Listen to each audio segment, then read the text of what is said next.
Your son is a failure.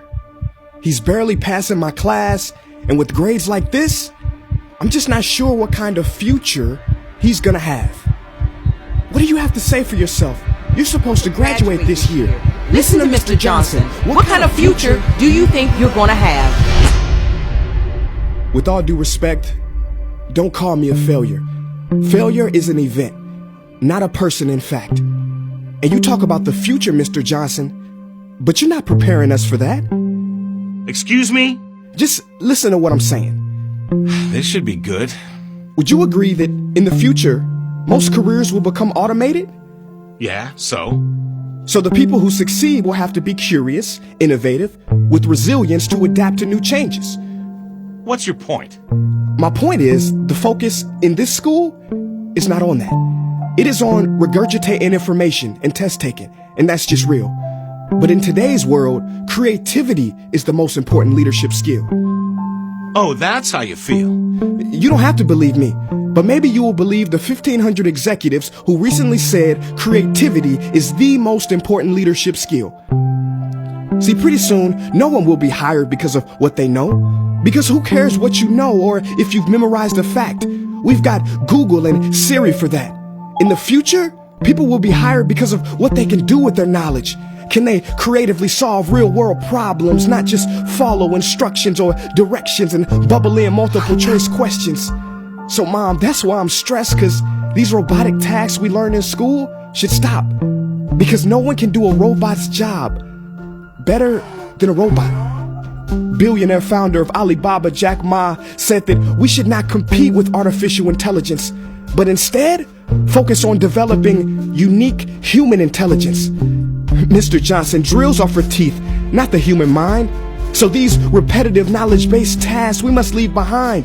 Or in the future, you're gonna find a lot of people graduating out of your class right into the unemployment line.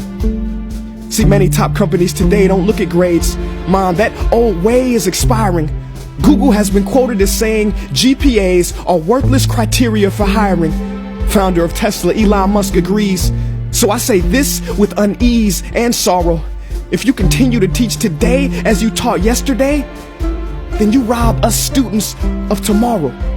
Mr. Johnson, I'm gonna keep it real with you. Sometimes sitting in your class is tough. I'm constantly thinking, if I don't look up at the clock, maybe it'll speed up. So I listen to you do my work and pay attention, feeling like an hour had to have gone by.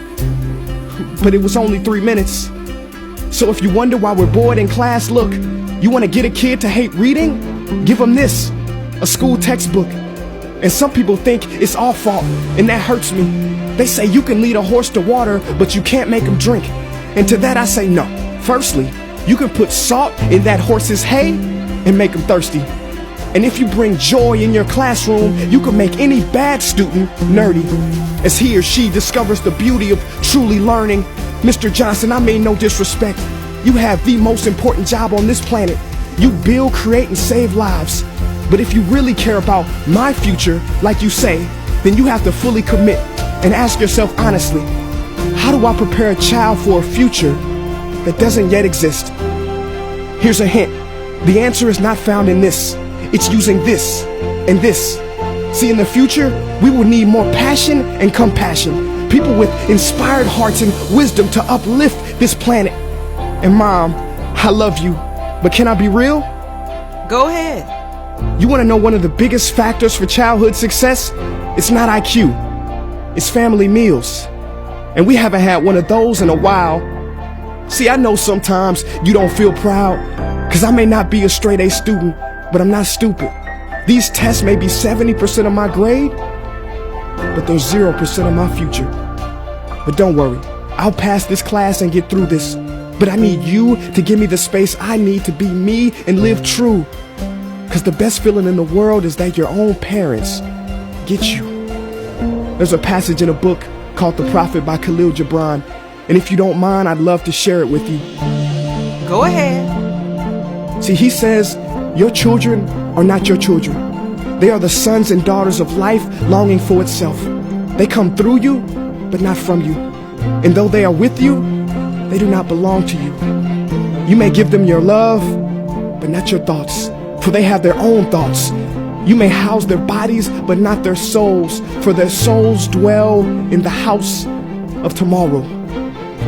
So, Mom, I'd appreciate it if you give me the love that I need to pursue my dreams.